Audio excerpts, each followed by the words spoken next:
Okay, yeah, just quick reply to Gary's response on the whole genetic component to death thing. Yeah, I don't think there's any kind of fundamental disagreement here, and I kind of realised that it's not particularly relevant, or at least it doesn't really have, any major impact on the conclusions that that we can draw, from a consideration of the whole evolutionary process. Point is, I'm just pointing to these two videos. So one was basically on the evolution thing and the death thing, and I don't think we fundamentally disagree on much. Just emphasis maybe. I'm still going to argue that the programming is in the cells, it is in the DNA. Death is sort of a necessity to... Yeah, I mean, I guess we both agree that there's a genetic component to death, right? All other things being equal. I suppose the disagreement here is one of how those genes get to be there. We can find them, right, and point to them and say, that's a gene for Alzheimer's or breast cancer or whatever. But how do those genes get there? What kind of selection are we looking at? The successful organisms basically have to kill off the old for the best interest of the new, and obviously they have to do it in some way where their progeny are likely the beneficiaries of that circumstance. But yeah, I mean, I can see the obvious truth that if nothing died, if there was no cost to maintaining the current state of things, that in a finite world, everything would rapidly cease, come to a halt, and you wouldn't be able to see any further change. But the thing is, we don't live in that kind of world. We live in a world where things tend to degrade, go from a high energy state to a low energy state, and that's the world that life got going in. Yeah, I think that's just sort of like part of the game. And it's been part of the game for a long time, and so I think a lot of organisms are just kind of stuck with it. Even if they wanted to change it, it takes too much evolution to change it, because the death is built into us so many different ways. We have programs. Yeah, I can't really agree with that. I mean, you can look at substantially similar groups, of plants and animals, where they vary greatly in these life history traits, within a very limited phylogenetic context.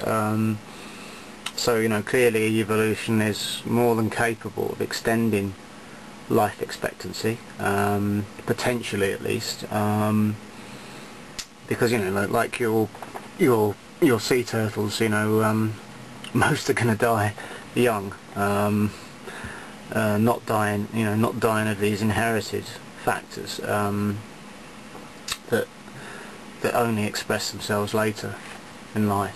Programmed aging, and we have programmed disease, vulnerability, and all of that stuff, and so you can't just change one part of it to have much of a result, and so yeah, we don't evolve out of it. So immortals aren't going to be something you're likely to see without us creating them. Evolution isn't going to create them. Obviously, it's counter to the function.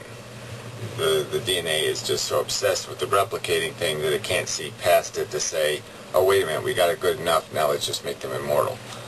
It just can't switch those gears. So anyway, it's not an Yeah, I mean, I hope you didn't think I was arguing that selection was like, is likely to produce immortality. At least I don't see how it follows from an argument that starts with the premise that that there are many ways to be dead, not many ways to be alive. I think a good way of looking at this is that selection can only operate when the variation presents itself to it.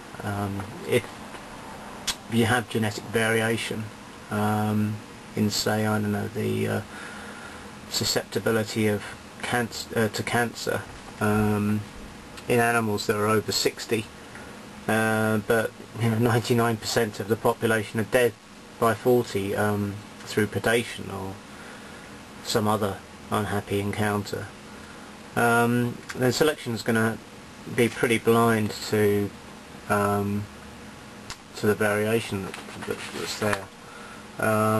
So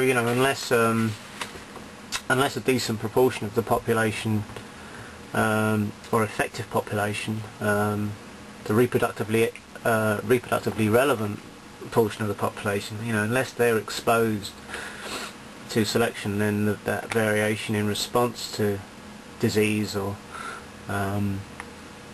DNA repair or general wear and tear, those genes are going to be effectively neutral. So it's only when a decent proportion, of the population, the reproductively relevant population, attains, say, a slightly older age, that selection will kick in, and if that continues, then then maybe that will then expose the next cohort of genetic variation relevant to the next subset of the various nasty ways to die. I wonder whether, I've seen people having problems with some of the metaphors you use. I don't have any problem with your metaphors at all. I mean, I don't have any problem with what's it? I can't remember the woman's name, but she was having a problem with the gladiator war thing. And I think that's perfectly valid. Valid way to look at the competition. The competitive nature of evolution, and it's certainly helpful to understanding. To project behaviours or motives, on those motives of the, the motives behind motivation on those behaviours, onto the side of the equation that's got the heritable quality to it, the DNA.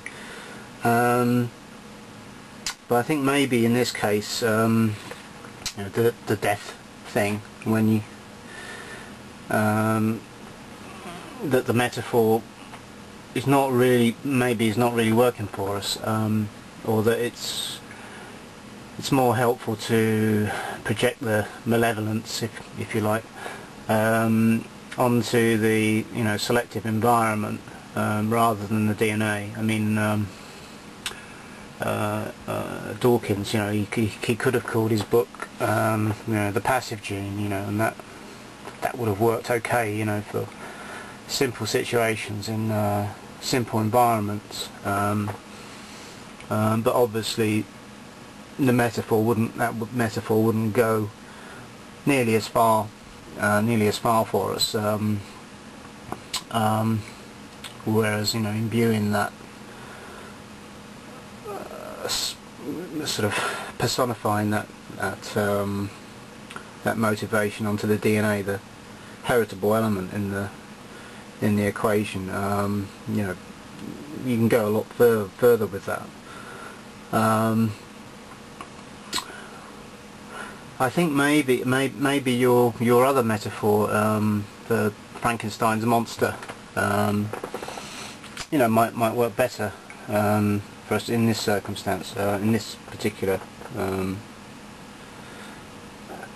in our understanding of this particular thing, in the sense, you know, the monster being a hapless victim, you know, rather than the kind of nasty Hollywood sort of version, and you know, with Dr. Frankenstein being the creative force, if you like, behind it, and you know, Dr. Frankenstein is really only concerned, you know, like in the first instance, you know, in getting the poor monster to sort of breathe, you know, and you know, he's not really going to be that concerned with that, you know, that the monster has problems with ingrown toenails or something, you know, a week or a month or a year after the you know, he's alive moment. Terribly important subject, but it's sort of interesting.